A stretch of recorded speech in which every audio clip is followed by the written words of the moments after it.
Good evening. My name is Bill Nickey. I'm a Master's in Social Work student at the University of New England.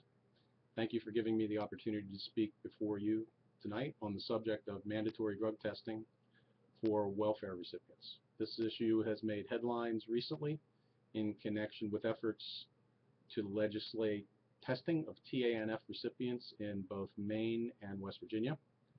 As a state considering similar legislation, it's critical for our elected representatives as well as our service providers to be well informed on this issue, that they're able to separate fact from fiction and make decisions that take into account the experience of states that have preceded us on this path so we can all avoid unintended consequences. While this issue evokes passion and interest from healthcare providers, social workers, human rights groups, politicians, and others, we must remember one thing. The people who easily have the most to lose if we don't get this right are poor, substance-dependent women who are trying to provide for and raise their children. And to get this right, we need to start with how we got to this point.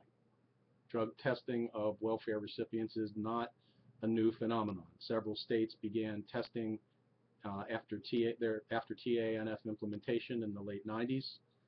As both a condition of eligibility as well as to ensure that drug-dependent recipients were directed to proper treatment services. Since then, testing has been all about the former and has mostly ignored the latter.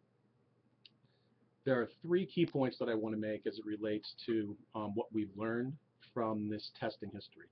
First, we need to understand the difficulty in determining the prevalence of substance abuse rates among TANF participants. Think of this as defining the problem. Second, we need to look at past programs through the lens of cost-benefit analysis.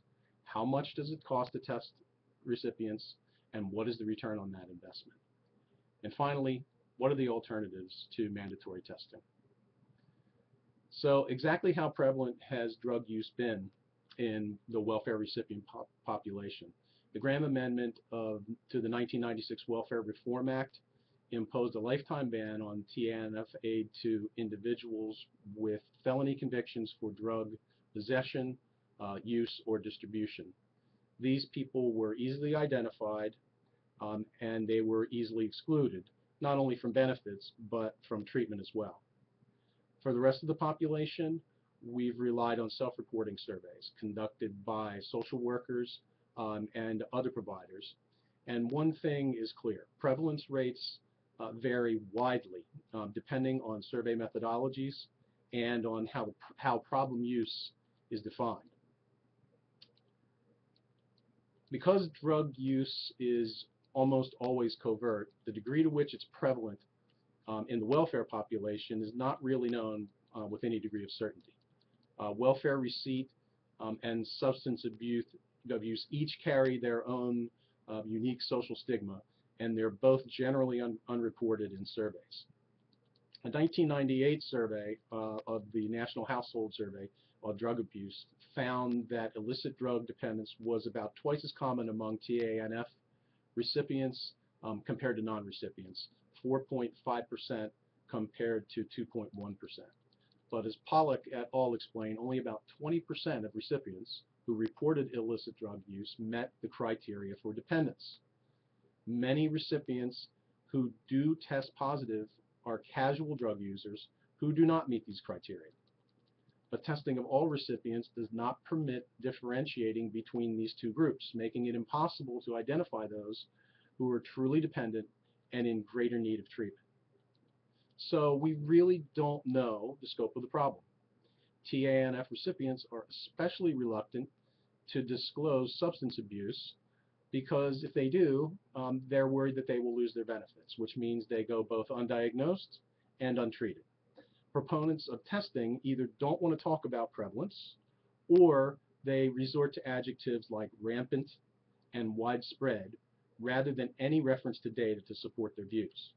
So the key takeaway here is that reliance on self-reported data is problematic and really needs to be viewed and used with caution. So second, what about cost? Let's consider several state examples. Tennessee started a drug testing program last year.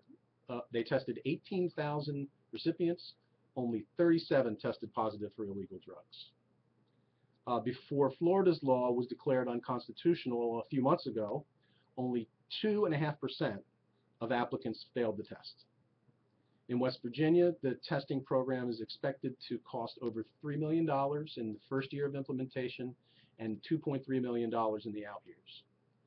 Drug tests are not inexpensive. They cost between $55 and $75 each, and if West Virginia sees results like Florida and Tennessee, there will be no return on investment. It's not unreasonable to assume that what's really behind the desire to drug test welfare applicants and recipients is a desire to further stigmatize the poor and to further stigmatize the needy, because it clearly makes no economic sense and is a total waste of taxpayer dollars. So is there an alternative? Rather than investing in a losing proposition, we should expand treatment services. One program that serves as a model for treatment is CASA-Works for Families. Morgenstern et al. Described the program in the December 2003 issue of Evaluation Review. CASA-Works is an innovative intervention designed to help substance abusing parenting women on welfare. And it's designed to facilitate and to maintain abstinence, to promote work and economic independence, to address safety concerns from violence for women and children, and to improve family functioning. Case-managed gender-specific interventions are customized and tailored to individual client needs, and services include substance abuse, job training, mental health, physical health, parenting, family relationships, and domestic violence, and basic needs. Results indicate that CASA-Works is largely successful. 12 months after enrollment, 75% of the women were abstinent from alcohol and illegal drugs, compared to 26% when they started the program. Participants who did not report abstinence reported significant reductions in the number of days of heavy drinking and of illegal drug use. 40% of the women were employed at least half-time after 12 months in the program, compared to 16% when they enrolled, and only 13% were still receiving TANF. So in conclusion, mandatory drug testing of welfare recipients may sound like a good idea to some. It is not. Supreme Court Justice Ruth Bader Ginsburg describes it as an unreasonable search that diminishes personal privacy for a symbol's sake. I hope I've convinced you that she's correct. Thank you once again for the opportunity to speak to you on this important subject.